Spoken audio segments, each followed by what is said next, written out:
Hey guys, I'm just here to show you a little bit of how to work this photosynthesis and cellular respiration simulation. You're only going to go through stage 1, and it does say that on your sheet, so make sure that you're only going through stage 1.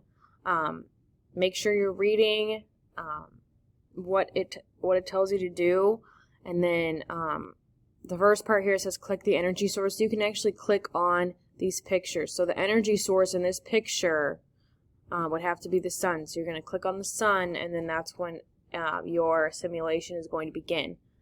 So make sure you can click on the picture if it wants you to. It also is going to ask you some of these questions that you'll need to get correct in order to go through.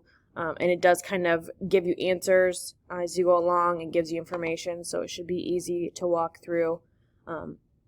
If you do want to do stage 2, that's up to you. It's just going to be talking about the stages of mitosis, which we'll talk about, but not in great depth. So I just want you to go through stage 1, just through the photosynthesis and cellular respiration lab.